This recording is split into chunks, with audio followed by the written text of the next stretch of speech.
Um novo final de Shingeki no Kyojin. É impressionante como apenas algumas páginas podem causar tanta polêmica. Depois de toda a nossa jornada avaliando cada aspecto do mundo de Shingeki no Kyojin, desde a história dos titãs originais, até a análise do background dos personagens, eu não esperava que ainda teríamos coisas novas para falar sobre Attack on Titan tão cedo. Mas graças ao Isayama, nós temos mais algumas páginas que trazem informações pontuais que a gente não poderia deixar de analisar por aqui neste canal. Vem comigo que hoje a gente vai entender os meandros das novas páginas que o Isayama dedicou ao último capítulo desse mangá tão épico.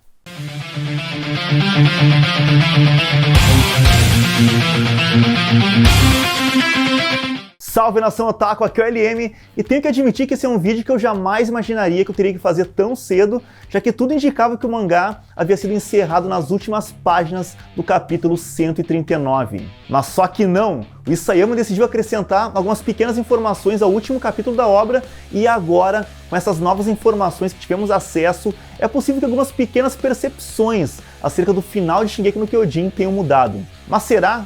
Vamos ver agora se é isso mesmo. Se tu é fã de Attack on Titan, daqueles que curtem literalmente vestir a camiseta do anime, então eu recomendo fortemente que tu conheça a Otaku no Mi Store. Eles estão cheios de novidades bacanas para quem é fã de Shingeki no Kyojin e de animes em geral. E para mostrar que a loja realmente está chegando com tudo, eles estão com uma promoção muito massa. Na compra de 3 camisetas, tu leva uma 4ª de graça e ainda ganha o frete grátis. Sem contar que a loja também possui vários outros itens como moletons, acessórios e muito mais. Mas fica ligado que eles prepararam uma surpresa muito massa pra ti que é inscrito aqui no canal. Se tu usar esse cupom que tá aparecendo agora aí na tela, tu vai ganhar 10% de desconto em qualquer um dos produtos da loja. Mas não perde tempo, que o cupom vale por 7 dias após a data de publicação desse vídeo. É só acessar otakunomi.com.br e aproveitar o desconto do cupom. E é claro, já aproveita e segue também os caras lá no Instagram, Otaku no Mi Store. Vamos lá então, bora entender o que está por trás das novas páginas do último capítulo do mangá de Shingeki no Kyojin. Eu acredito que 2 fatores levaram a esses acréscimos de última hora no mangá. Primeiro, que o próprio Isayama já havia falado numa entrevista recente que ele tinha uma limitação de 51 páginas na revista, ou seja, ele teria que deixar alguns quadros importantes de fora, mas esses quadros poderiam ser entregues no mangá encadernado, que conta com 8 páginas a mais.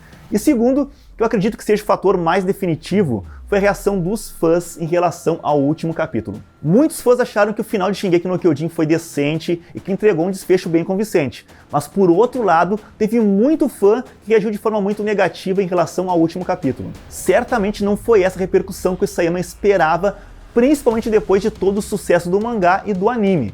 Mas vamos ser sinceros, ele foi forte o suficiente para não entregar simplesmente o final que todo mundo queria, mas sim o final que ele havia planejado desde quando ele começou a fazer os primeiros traços de Attack on Titan. Afinal, foram vários anos criando um roteiro original, inovador, que colocou a sua obra nos holofotes, fazendo com que muitos fãs e até mesmo colegas mangakás ficassem imaginando de onde que o Isayama tirava tantas ideias com aquele alto nível de originalidade. Eu pessoalmente acredito que com essas novas páginas, o Isayama procurou satisfazer aqueles fãs mais descontentes, oferecendo novos elementos que haviam ficado de fora e até mesmo criando novas possibilidades para que uma nova geração possa dar continuidade ao legado de Attack on Titan. Apesar dessas novas páginas serem consideradas por muitos fãs como um novo final, ele não altera muito do que a gente já tinha visto no último capítulo.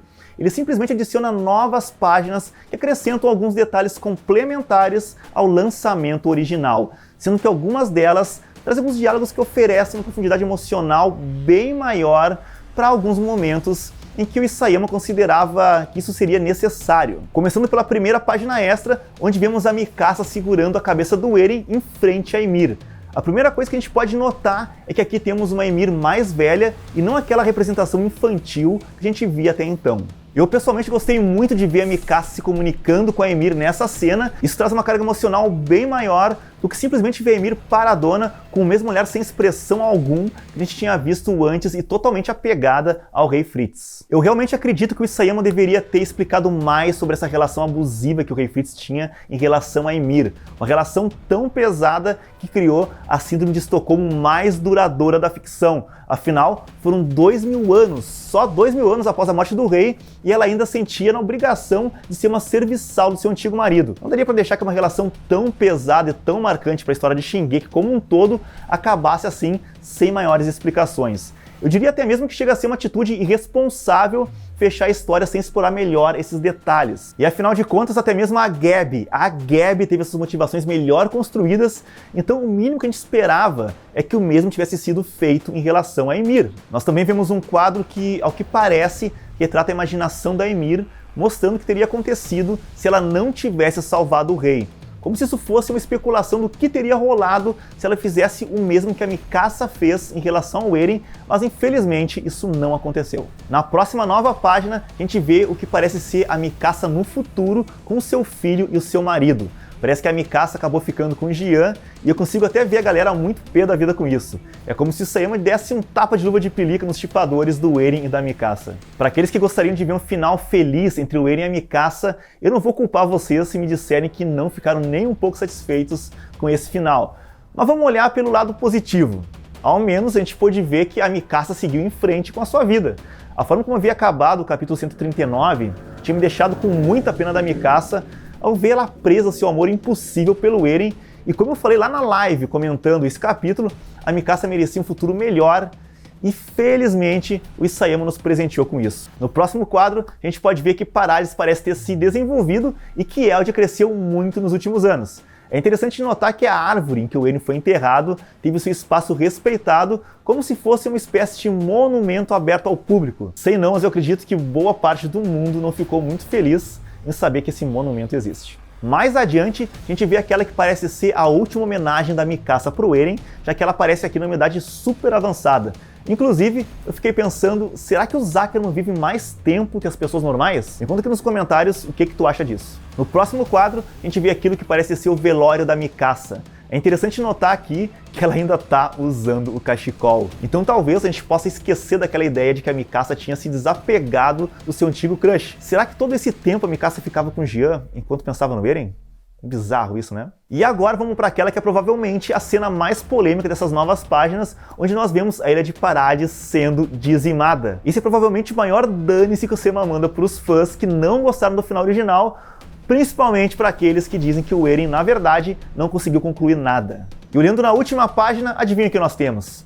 Isso não se parece com aquela árvore que a Ymir achou há 2000 anos atrás? Pois então, como a Mikasa jamais teria capacidade de destruir a cabeça do seu amado Eren, uma consequência óbvia disso tudo é que os poderes dos Titãs ainda estão por aí. Apesar da gente tecnicamente ainda não ter uma confirmação explícita disso, dá só uma olhada no tamanho dessa árvore. Quantos anos tu acha que levaria para que uma árvore ficasse desse tamanho? 100 anos? 200 anos? Eu acredito que pelo menos uns 200 anos se passaram para que ela ficasse dessa forma. Então, o que na verdade o Eren conseguiu com seu plano? Talvez paz e mais tempo de vida para os seus amigos. Isso prova que o Armin e seus amigos foram bem-sucedidos por pelo menos uns 100 ou 200 anos após os eventos que o Rugido da Terra desencadeou, o que nos remete àquela citação da Helena sobre o futuro de uma nação nunca está garantido. Então, para aqueles que acharam que o final original não foi pessimista o suficiente, parece que as suas preces foram atendidas e agora temos um final ainda mais obscuro. Apesar do acréscimo das novas páginas, o final de Attack on Titan ainda segue sendo bastante vago, mas a gente sabe que tem um certo contexto cultural envolvido, já que os japoneses são bem mais abertos para esse tipo de construção narrativa do que o resto do mundo, que geralmente procura por respostas mais concretas. O que nós tiramos disso tudo é que parece que o Armin e a Mikasa realmente tiveram sucesso em trazer uma paz temporária para os moradores da ilha.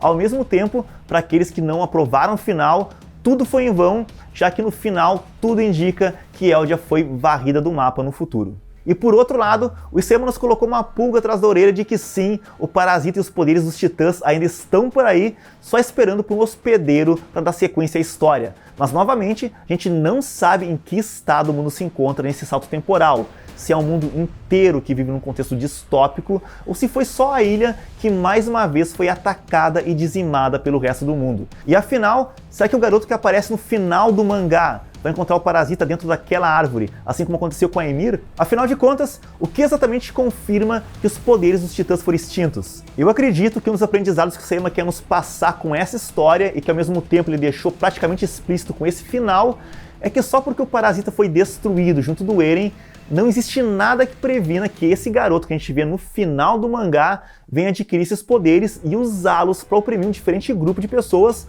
ou até mesmo nações, assim como o Eldia fez no passado. Ao mesmo tempo, me parece que essas páginas extras trazem ainda mais perguntas do que respostas. Digamos que o mundo de Attack on Titan avançou para o ano de 2050 ou 2100.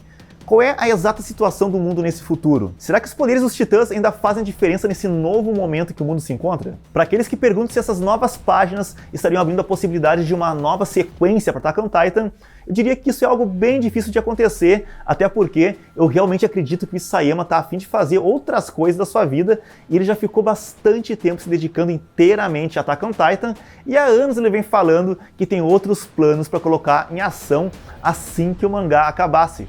Inclusive, fiquem ligados que vem aí o Spa do Isayama. Porém, isso não exclui a possibilidade de que aconteça algo similar ao que aconteceu com o Boruto e tenhamos outra equipe que dê sequência à história de Attack on Titan com um spin-off. E para aqueles que perguntam se esse novo final vai impactar no anime, aí sim eu já vejo que essas páginas devem de certa forma ser incorporadas ao roteiro da série animada e eu francamente espero que o anime consiga esclarecer algumas coisas que o Isayama não foi capaz de explicar no mangá. Me conta aqui nos comentários o que tu achou dessas novas páginas que o Isayama acrescentou pro capítulo final e se tu acha que vem uma nova fase de Shingeki no Kyojin pela frente. Se tu curtiu esse vídeo, então deixa agora mesmo aquele like, se inscreve no canal e também ativa o sininho para ser o primeiro a saber sempre que eu postar um vídeo novo por aqui. Muito obrigado por me acompanhar até aqui, eu te vejo, é claro, no próximo vídeo.